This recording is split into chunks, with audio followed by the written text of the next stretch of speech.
new skill. So what we do is we buy a new book, we go to Wikipedia, for example, and we read this and we learn. We gain this knowledge through the information from the book, from anywhere. And same is required with for the machines. So what it means is that you need to feed the machines the knowledge. So which is in the machine world, it is data. For example, we are a bank and we want to predict if the client will default on their loan or not.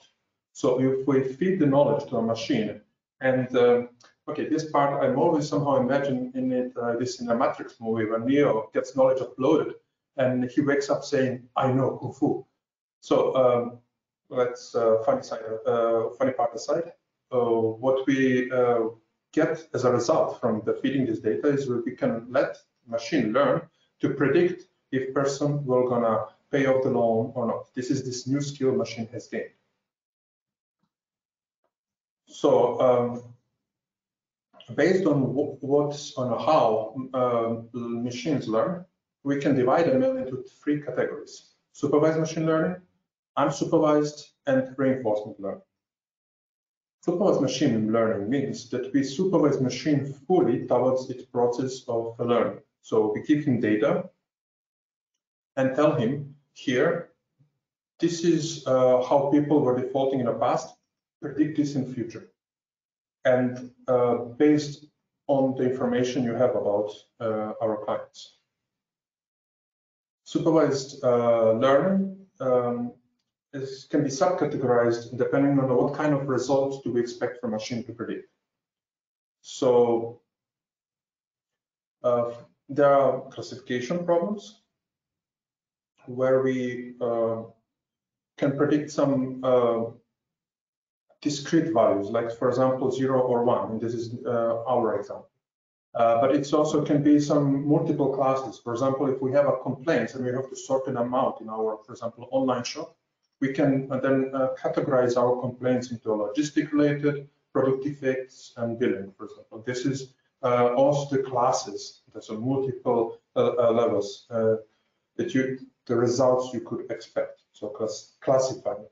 And the second part is the regression problems. And they are when you expect some continuous real number as a result. So this can be, for example, number 233.56. Or, for example, when you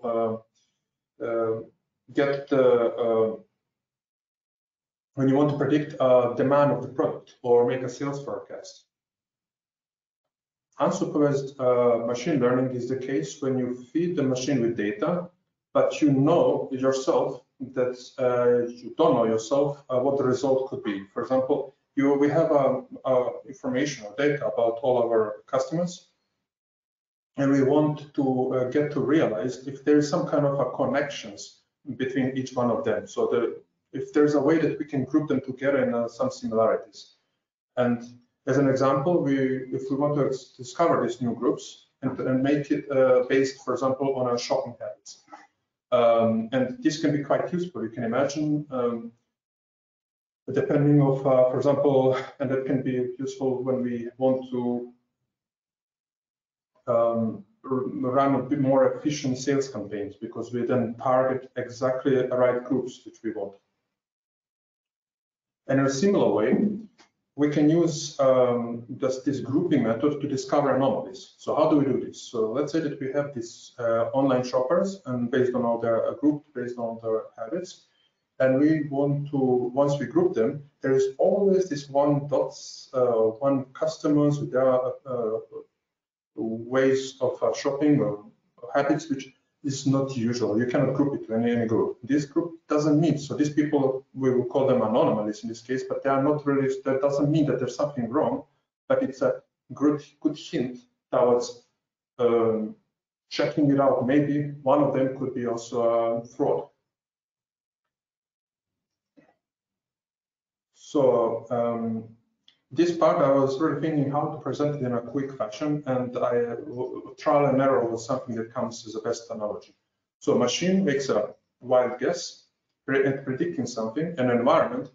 Let's say us, we are trying to let him know, the machine, if it is correct or not. And based on this, the machine corrects itself. And you can imagine that if machine starts being complete dummy, it might take a while until it starts to predict something reasonable. And because of this is exactly the reason why we usually use reinforcement learning together with supervised machine learning, which means we first create a model using supervised machine learning, for example, on our case, on a past data on loan defaulting, and then we let him predict. And when he makes a mistake, we let him directly know, and he can then correct himself. And so how does the process of learning the machines goes? So in a quick manner, the process goes as follows. You acquire data from wherever your base data is, and then you make certain cleanup rituals. And before you can perform the training of the model itself, you have to perform something called feature engineering and model selection. So what is feature engineering? So your data, as we showed before, it looks something like this. And machine knows only numbers. So we need to let him know exactly the same way how we perceive data, so that he can perceive the same way. For example, we can take a look at these professions of our customers, and there are a lot of them who are, for example, software developer, software engineer, and programmer. Intuitively, we know that this is the same thing, but machine doesn't know. So we have to feed him this information as well. These techniques you do to make him know information that you know intuitively just by looking at the data, but he doesn't, is called feature engineering. And additional to this is that if you will put it in a machine learning terms, so you have this input data. This is like a purchase date, for example, and as additional features. So you turn this with feature engineering, you turn input data into features, and these features is the input information that so that machine can understand your data properly. And this is, for example, a very common case is the day of week and the month of the year. So, for example, you can know definitely that February is much less likely that there will be some kind of a high demand on a certain product compared to the December and Saturday or Sunday, because this is what we can discover from our shopping habits, for example. And this is the features that could be useful, that we know that could be useful for the machine to learn.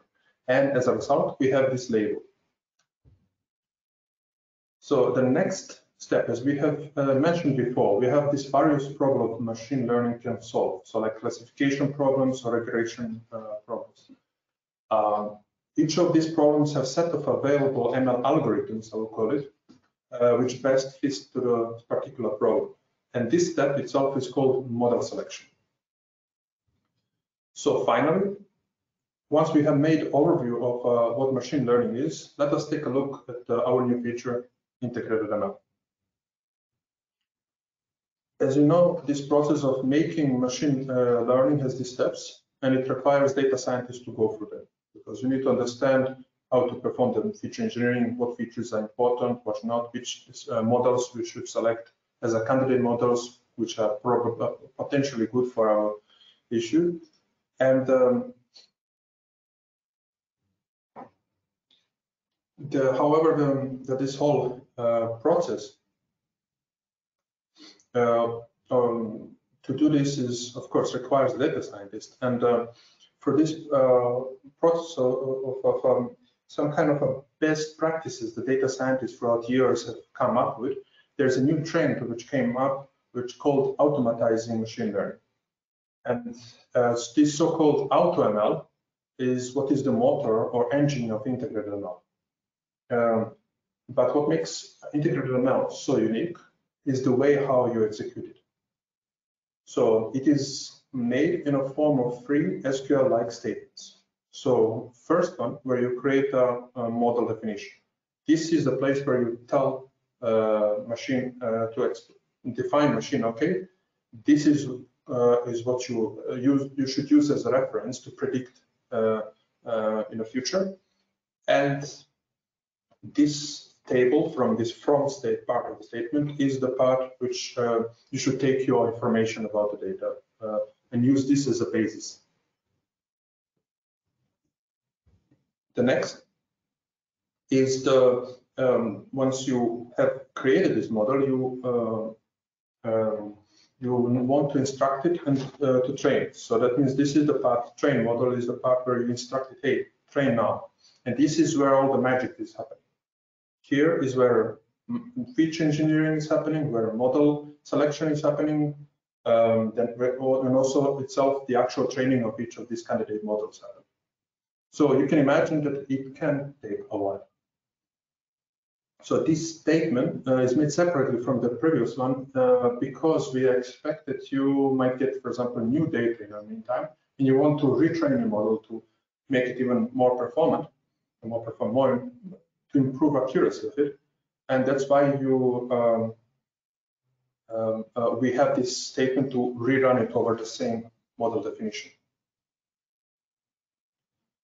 And once we have trained the model, we can use the predict function in such a simple fashion to predict the new cases, to make the predictions that we want machine learning to predict. And along with that, so this predict function is very flexible by itself. As we said, there is this regression problem and the classification problem, and depending on what it itself has discovered, or what should be the result.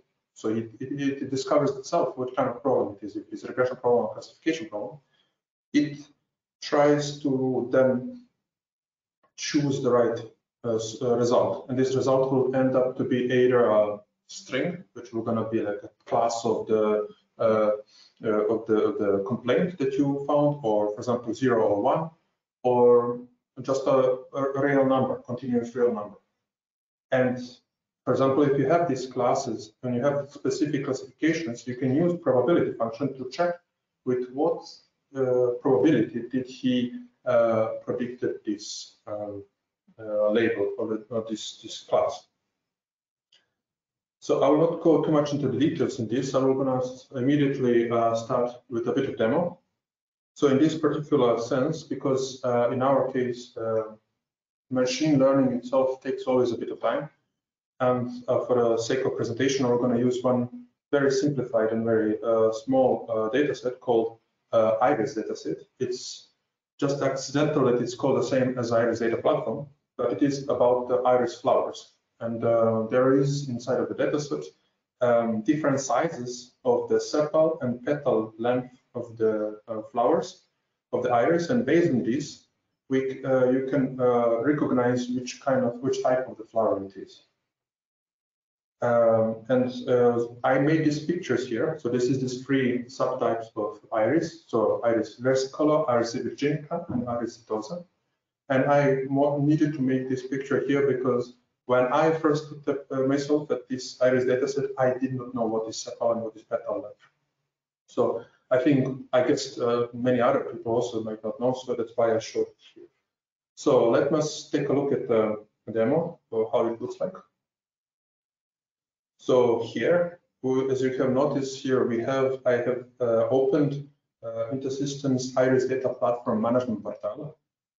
In this part in particular, this is the SQL editor where we can run SQL codes directly on IRIS data platform. This does not mean that we need to use this exactly to run the SQL codes. We can also, for example, use also external codes and just connect to IRIS via JDBC and just run these codes through JDBC to get results back. It works also the same. We can connect, also use the interoperability, which we're going to show a tiny bit later on.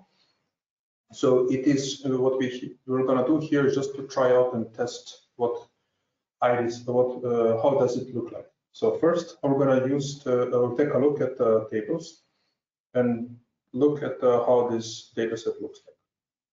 So you can notice that we have exactly what I said: petal length, petal width, sepal length, and sepal width as our parameters and species set up as here. So you can see here is Iris setosa at the end, there is Iris virginica, and in the middle there is Iris versicolor.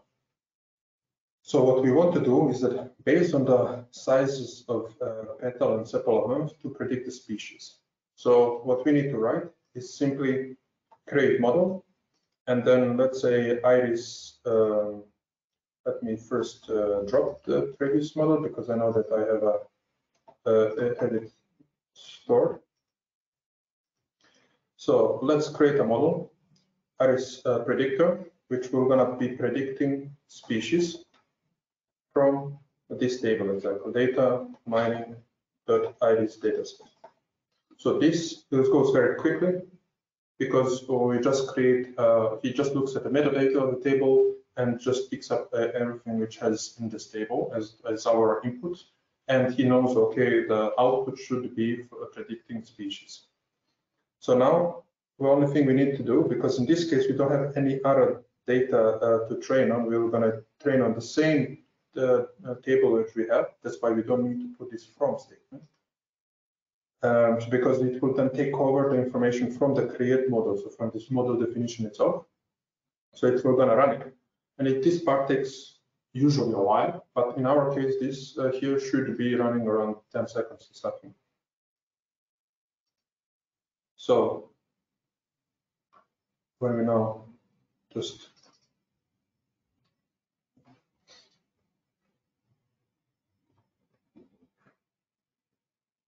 I guess it was now more than 10 seconds, 24 seconds. It depends on what my computer does also in the meantime, because I have an enormous amount of things running.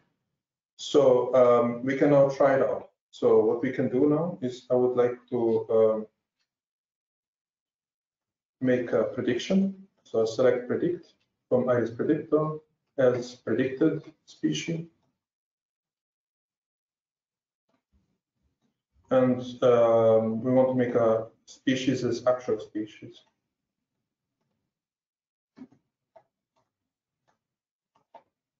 So this part in general is not what we want to do because data set. Because in general you want to do the predictions on some new data that comes, not the data that you have trained on. But because this IRIS dataset has only 150 samples, even we don't have any other new samples. I actually looked. There is no any other samples on the web regarding the IRIS dataset. And what you can see is here, predicted and actual species. You can see that it's practically unbelievably good. It maybe has 100% ratio, and this kind of is to be expected because we run these predictions exactly on the data that we trained, and this is kind of expected. He fits his model on this thing. So where we might have the mistakes is exactly the point when we run it on a new data, because he might not know the special cases that was not on this data. So, and as I said before, we have also this possibility where we can also set, let us make this, we can set also some, use this probability function. And for example, predict how much, what is the prediction for Iris setosa as predicted setosa, let's say it is. And then I'm going to make the same one for the other two. So you can see here directly that this another is versicolor and the other one is virginica. So I'll make it quickly. So versicolor and here is virginica. So it could very well be that I'm pronouncing them completely wrong, but yeah, well, I made a mistake somewhere. That is probably because of the way how did I write it? No, it's here comments. Still, I didn't make it correct. Let me just here in the end. Yes, I'm try. This is exactly this reinforcement learning. So I right now managed to with trial and error directly learn how to run SQL code.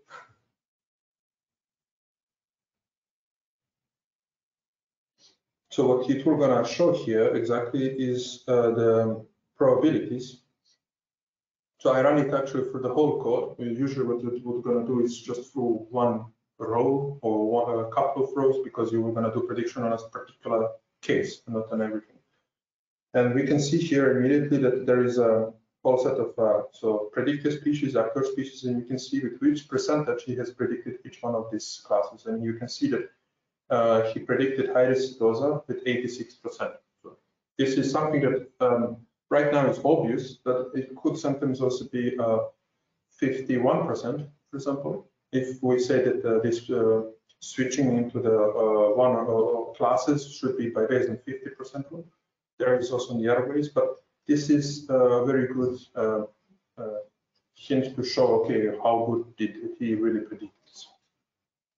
Another thing that we can do here, and I want to show it on an exactly same dataset, is to, let's say that we have, I'm going to go back to the actual IRIS dataset, and we take a look at this data here. We can also see, let's say that we want to predict petal length based on the other things. So let's say that we have we know the species, and we know the size of the other things, and we want to predict how much the petal length is. This is this regression problem. We want to make this also happen. So we may create model, and I will say petal length predict.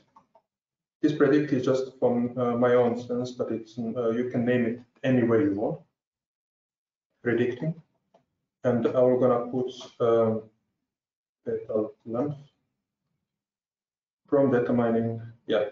So now we created a new model called PL predictor, and we can train this new model directly. So what it now does is it checks out what is this output, what is this predicting variable that he wants to use, and this is in this particular sense is the real number. So he himself knows, okay, this is now a regression problem, and we need to show it. The results should be in this manner as well. So he uses all the algorithms, all the machine learning models which are fitting to this thing. And I'm gonna just go a bit quickly back to the. So I will now gonna do it here. Is exactly I want to make a petal length as an actual petal length. And I want to predict the other one, not the others actually. And so predict from this was the name of it, and I keep the rest just to have it as directly sent. So when we take a look, I'll put, let's say, top 10, just to make it a bit quick. So here you can see that on the left side, this is what he predicted as a value for this particular side petal length of this species. And as you can see here, this time it's not completely accurate, but he's there. He's around the point which we expect. Because if we go a bit further and we take a look at some other ones, you can also notice that it increases, and that we can read on the to higher number if it is, for example, Virginica, it is expected to be a bigger flower itself. So having 5 minutes time left, I would like to actually stop by showing the demo right now, and I would like to hear from you if you guys have any questions.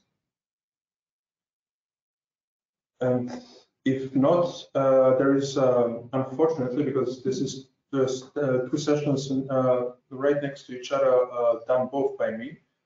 We will need to go out of this session and start the new session, new GoToWebinar to do the hands-on session where we're gonna, we're gonna go through yourself and try it out. How does this, how the integrated ML looks like? There we're gonna also explain a tiny bit more also about how does it work, and also if you haven't been registered, we have 3 seats available. So you can just write on the, for example, on the chat directly here a message, and we can then pick it up to the next session. So